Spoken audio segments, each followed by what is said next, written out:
নবীজিকে দেখতে মনে চায় না সবাই? চায় না? চায় না? কিন্তু শুই না কয়জন মুখস্থ রাখতে পারবো জানি না, কিন্তু একটা কিতাব আছে কৌলুল বাদি, ওই কিতাবের ভিতরে এটা কিন্তু পরীক্ষিত আমল।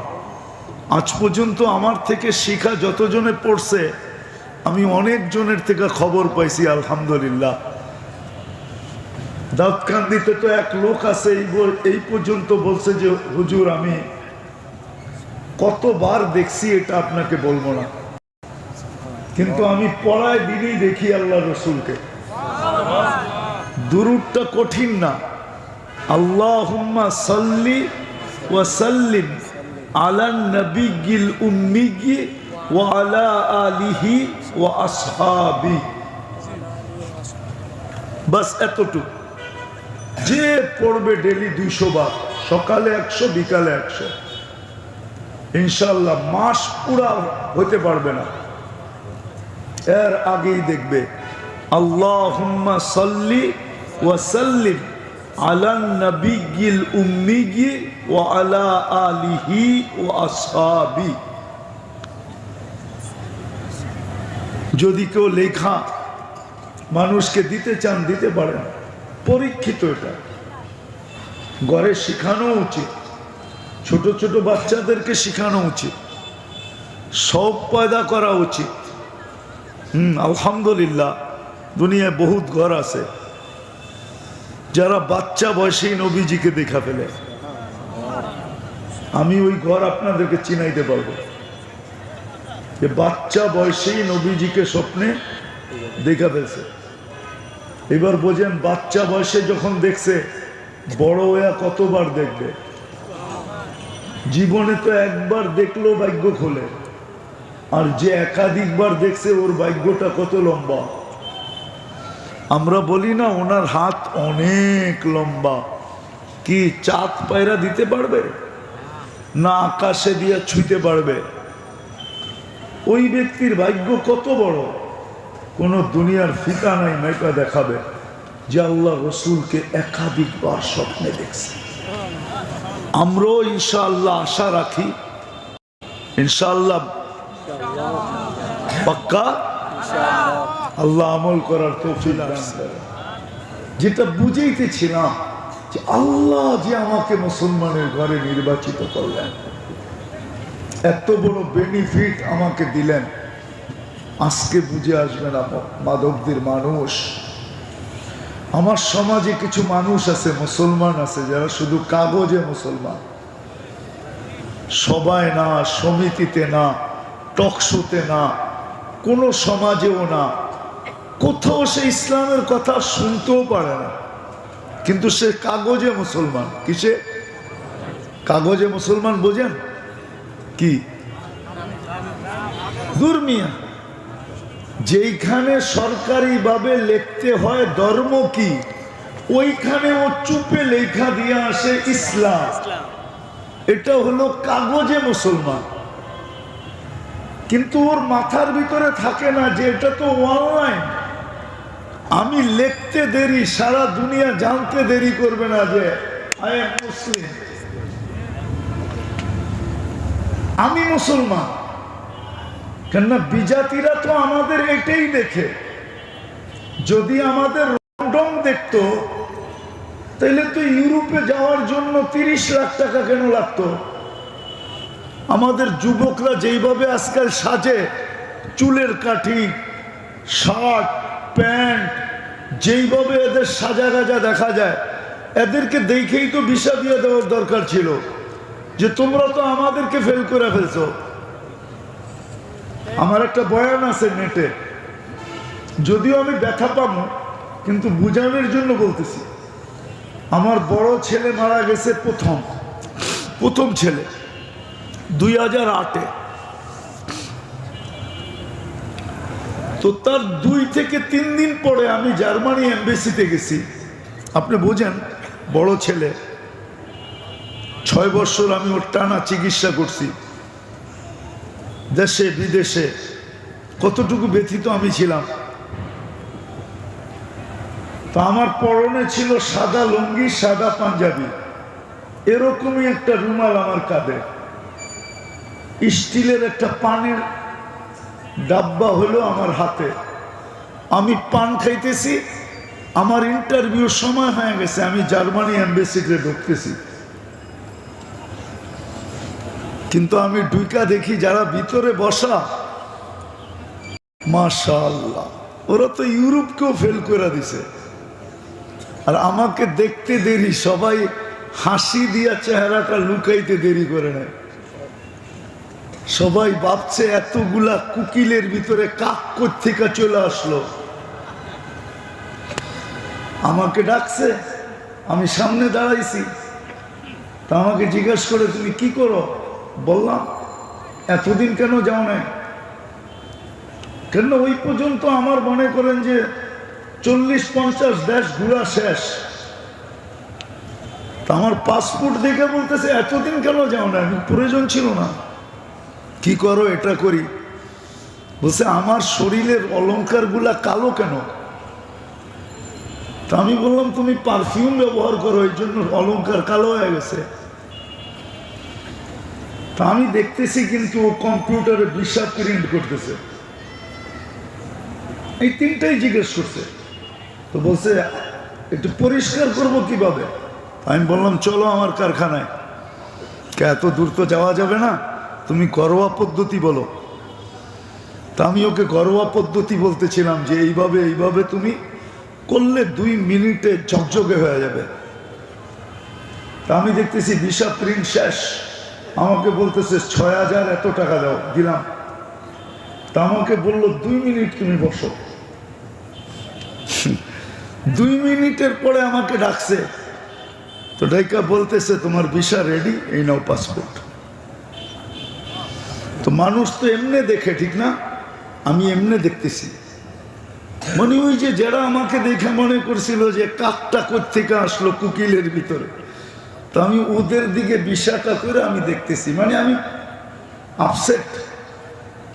মানে আমি দেখাইলাম যে এই যে লয়া গেল কাকে ভিসা, বসে থাকো তোমরা, তোমরা বসে থাকো। তো আমি যেটা বুঝাইতেছিলাম, 30-40 লক্ষ টাকা লাগে ইউরোপ যেতে। জার্মানির ভিসা কিন্তু সেনজিন। ওই সফরে আমি 25 দেশ সফর করছি। ওটা সেনজিন ভিসা, 25 দেশে যাওয়া যায়। জীবনে এরকম বহুত কাহিনী আছে, বহুত কাহিনী আছে জীবনে। কেন আল্লাহ তো কম এমবেসি দেখায় না, 100 এমবেসি দেখছি, 100। আর 100টার ভিতর থেকে ভিসা লাগানো আছে। 100টা ইমিগ্রেশন দেখছি। এই জন্য যুবক তোমাদের পায়ে হাত দিয়া বলি, আমেরিকা যেতে হলে বর্তমানে দালালকে 50 লক্ষ টাকা দিতে হয়। মেক্সিকোর জঙ্গল দিয়া যেতে হলে আমি শত শত আমেরিকায় লোক চিনি যারা মেক্সিকোর জঙ্গল দিয়া ঢুকছে। আমি চিনি, প্রতি বছরই তো যাওয়া হয়। যদি ওদের রূপে সাজলেই ভিসা দিয়া দিত, তাহলে 30 লাখ কেন লাগবে? 40 লাখ কেন লাগবে? 50 লাখ কেন লাগবে? যুবক, আমাকে যুক্তি দিয়া বুঝাও। বোঝা গেল ওরা তোমার রূপরেখা দেখে না, ওরা অনলাইন দেখে, অনলাইন। তুমি ধর্মের জায়গায় কি লেখা আসছো? যেটা বুঝাইতেছিলাম, দুযোগের ভিতরে এরকমই একটা ঝগড়া উঠবে। ওই অনলাইনে যারা ধর্ম লিখতো, ওদেরকে কোনো সময় কাফেররা ধরবে যে তুমি তো সব জায়গায় জমিন দলিল করতে গেলেও ধর্ম ইসলাম লেখতা, আইডি বানানোর সময় ধর্ম ইসলাম লিখতে, সর্ব জায়গায় তো ধর্ম লেখার প্রয়োজন হলে তুমি ইসলাম লিখতে। এই লেখা তোমাকে কি কাজে দিল? কি কাজে দিল? আল্লাহর রহমতে কায়রত আসবে। আল্লাহ জিবরিল আলাইহিস সালামকে বলবে এদেরকে বের করো। আর যখন বের করবে তখন কাফেররা চিৎকার দিয়া বলবে ইয়াউমা ইয়াওয়াদ্দুল্লাযীনা কাফারু লাউ কানু মুসলিমিন। হায়, আমরাও যদি এরকম কাগজের মুসলমান হইতাম, তাহলে আজকে আমাদেরও বাহির হয়ে যাওয়ার সুযোগ হতো। যেই আল্লাহ আমাকে মুসলমানের ঘরে অস্তিত্ব দিলেন, নির্বাচিত করলেন, উম্মতে মুহাম্মদী বানাইলেন, কালকে আমি এই চেহারাটা আল্লাহকে দেখাবো কি করে? নবীজির সামনে দাঁড়াবো কি করে? একটু ভাবেন। আমি ভাবতে বলতেছি এই জন্য, ভাবনা আপনার ভিতরে তিনটা কাজের যে কোনো একটা কাজ করাইতে পারে। যদি ভাবনা হয়, যুবক, যদি তোমার ভাবনা মনের থেকে হয়, তো তিনটার যে কোনো একটা হবে। আমার বিশ্বাস হবে, এটাই সত্য। হতে পারে ভাবনা তোমার চোখের কোণায় মাসির মাথা পরিমাণ পানিও উদিত করতে পারে, যে হায়, কথাটা তো সত্য, আমি আল্লাহকে কালকে কি মুখ দেখাবো, নবীজির সামনে কেমনে দাঁড়াবো,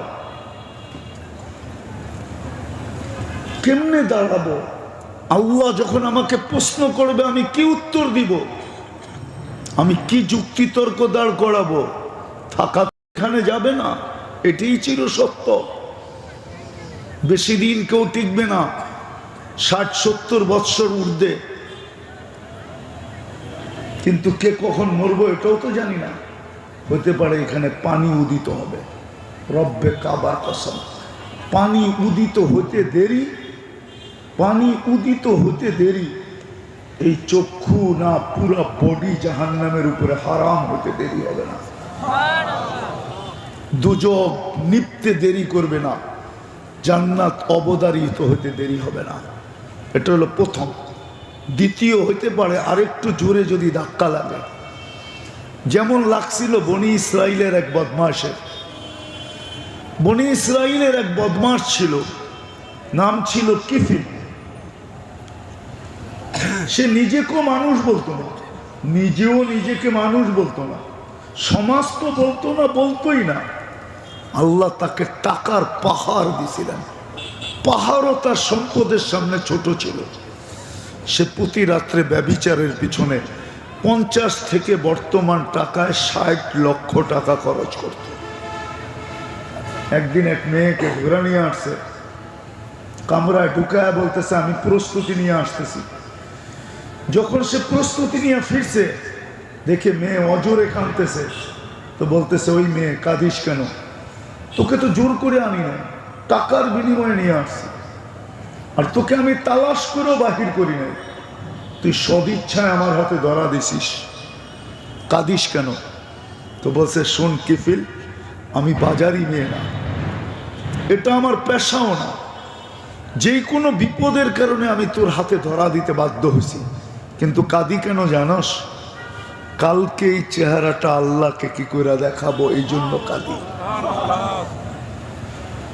কিতাবে লেখা আছে যে তীর মারলেও কিফিলের দিলে এতটুকু লাগতো না যতটুকু এই মেয়ের 2 সপ্তাহ লাগছে, যে কালকে এই চেহারাটা কি করে আল্লাহকে দেখাবো। সে একটা চিৎকার দিছে আর মাটিতে পড়ে গেছে, আর বলছে বোন, একদিনে তোর এই অবস্থা, আমার কি হবে? বলছে তোর গায়ে হাত তো দূরের কথা, আঙ্গুলও লাগাবো না, টাকার থলি দিয়া দিলাম, কিন্তু একটা অনুরোধ করব, তুই ভিজা চোখগুলা দিয়া উপরের দিকে তাকায়া হাত দুটা উঠায়া আল্লাহকে একটু বলে দে না যে আমার তওবাটা কবুল করে। ওই রাত্রি কিফিল মারা গেছে, ওই রাত্রি কিফিলের মৃত্যু। সকালবেলা লেখা উঠছে দরজায়, কদ গফারাল্লাহু লিকিফলিন, আল্লাহ কিফিলকে মাফ করে দিয়েছেন। এই জন্য আমি আপনাদের হাতে পায়ে ধরতেছি, চলেন আজকে চিন্তা করি, একটু চিন্তা করি। বড় বরকতের রাত কালকে আসতেছে, 15 দিন পরেই রমজানের মতো মাস আসতেছে। হইতে পারে আজকের চিন্তা যদি দিলে গাতলো, তাহলে যুবকও যখন নির্জনে বসে ভাববে যে আমাকে তো মুসলমানের ঘরে আল্লাহ নির্বাচিত করলো, মানুষ হিসাবে আল্লাহ নির্বাচিত করলো, উম্মতে মুহাম্মদী আল্লাহ বানাইলেন। আমি কালকে নবীজিকে চেহারাটা কি করে দেখাবো, আল্লাহর সামনে কি করে দাঁড়াবো? হতে পারে আমার বিশ্বাস পানি এখানে উদিত হইতে পারে, 80 ভাগ আমার বিশ্বাস, আরে 90 ভাগ আমার বিশ্বাস পানি এখানে আসবেই আসবে। আর যদি কালে গড়ায় পড়লো তাহলে তো কোনো কথাই নাই। তৃতীয় হতে পারে আমার অগোচরে হাত দুটা উপরে উঠে যেতে পারে, আর একটা চিৎকার আমার মুখ দিয়া বাহির হতে পারে, সুবহানাক ফাকিনা আযাবান নার।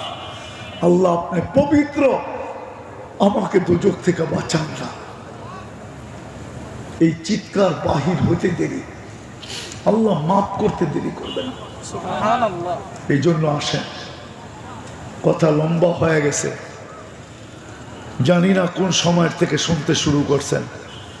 আমার কথা বলার কথা ছিল 9টার থেকে, বেজে গেছে এখন 11টা। আর লম্বা করতে চাইতেছি না। বিদায়। যদি আমার এতটুক কথা আপনাদের দিলে লেগে থাকে, বুঝে আইসা থাকে, চলেন একটু চিন্তা করি। চিন্তার আগে চলেন একটা কাজ করি, আজকে আল্লাহর কাছে মনের থেকে তওবা করি। আল্লাহ কিন্তু এখন প্রথম আকাশে, আমাদের দুনিয়ার ছাদে, এখন কিন্তু ডাকতেছেন আমাদেরকে, হাল মিন মুস্তাগফির ফাগফির লাহ, কে আসিস আমার সাথে সন্ধি করবে, কে আসিস আমার কাছে মাপ চাবে, কে আসিস আমার কাছে হইতে চাবে। আমি প্রস্তুত, তুই মাপ চাইতে দেরি, আমি মাপ করতে দেরি করব না। বিদায়। চলেন আগে তওবা করো। রাজি? কে কে রাজি দেখি? তাইলে বলে দেন আল্লাহকে যে আল্লাহ অতীতের গুনাহ থেকে মাপ, তওবা করলাম, আপনি আমাদের গুনাহগুলাকে মাফ করেন, আপনি আমাদের তওবাকে কবুল করেন। নামাজ আজকের থেকে অঙ্গীকার করেন, আজকের থেকে অঙ্গীকার করেন কমসে কম। আমি জানি এখানে যে লেখা আছে না, আমি আপনাদের পেশা চিনি, আমি শুধু হুজুর না, আমি এগুলা চিনি, আমি এই পেশাগুলা চিনি, এই পেশাগুলো আমি চিনি, আপনাদেরকে চিনি, বেশি কিছু না। অঙ্গীকার করেন, আপনাদের জন্য বেশি কিছু নাইও, আল্লাহ বেশি কিছু লাগুও করে দেয়। ইমান তো মাতৃকুলে দিয়া দিছেন, মাতৃ উদরে ইমান দিয়া দিছেন। শুধু ইমানটাকে ধরে রাখা, 5 ওয়াক্ত নামাজ পড়া, রমজান আসলে রোজা রাখা, 5 ওয়াক্ত নামাজ পড়া। হায় আমার দেশটা যদি এমন হইতো। দুনিয়া ঘুরতে ঘুরতে অনেক ব্যথা ভিতরে আছে, কিন্তু বলতে পারি না, শুধু নিজের কান্না নিজে কাঁদি। আমার একটা ডায়লগ আফ্রিকার এক দেশে পুরো প্রসিদ্ধ, এখন ওরাও একজন আরেকজনকে বলে, আমি ওদেরকে বলে আসছিলাম কোন এক পর্বে যে তোমরা কালো হলে কি হবে, ব্ল্যাক ডায়মন্ড, তোমরা কালো হীরা। কি এটা পুরো দেশে এখন প্রচলিত হয়ে গেছে, একজন আরেকজনে দেখলেই বলে কালো হীরা। আমাকে চিনে? আমার দেশটা যদি এরকম হইতো, আজান হইতে দেরি, যে যেইখানে ওইখানে দাঁড়াইতে দেরি করে না। আমি 6 বার গেছি বিদেশে, একবারও গাড়ির ড্রাইভারকে বলতে হয় না নামাজের সময় হয়েছে। নামাজের সময় সে গাড়ি থামাবে, বাসের পিছনে নিচে বড় বড় চাটাই রাখা আছে, এই যে এই চাটাইগুলো যেটার উপর আপনারা বসে আছেন, ও নিজে বিছাবে, নিজে উজু করবে, নিজে ইমামতি করবে, নিজে নামাজ পড়াবে, গাড়িতে উঠাবে, আবার গাড়ি টান দিবে। আমি 6 বার গেছি ওই দেশে, টানা 6 বার। আমি এখানে বসে আপনাদেরকে উল্টা বলতেছি না, 6 বার গেছি। আমি প্রাইম মিনিস্টারের বাসায় গেছি তিনবার। নামাজের সময় হইতে দেরি, আমাকে বলতে হয় নাই, প্রাইম মিনিস্টার বলতেছে, পিএম বলতেছে, মুফতি সাহেব নামাজ আগে, নামাজ পরে কাহিনী। আমি তিনবার তার ঘরে গেছি, তিনবার। 2 বার chief of staff, army staff major general ছিল, সেও বলতেছে নামাজ আগে, নামাজ পরে গল্প পড়ে হবে। আমার দেশটা যদি এরকম হইতো, আমার দেশটা যদি এরকম হইতো, প্রত্যেক বাজারে হইতে দেরি, দোকানদারের কাছে এরকম চাটাই রাখা আছে, বিষাইতে দেরি করে না, প্রত্যেকটা দোকানদারের কাছে। কালো কিন্তু, গরিব কিন্তু হীরা, কিন্তু হীরা, হীরা অবর্ণনীয় দামি হীরা। আপনাদেরকে আমি বুঝাইতে পারবো না। সফর সবকিছু মুখ দিয়া বাসায় বোঝানো যায় না, সফরের জিনিস। আমার দেশটা যদি হতো, এই জন্য শেষ কথায় চলে আসছি। আসেন আজকের থেকে অঙ্গীকার করি, কমসে কম নামাজ আর কোনোদিন ছাড়বো না। পাক্কা? হ্যাঁ।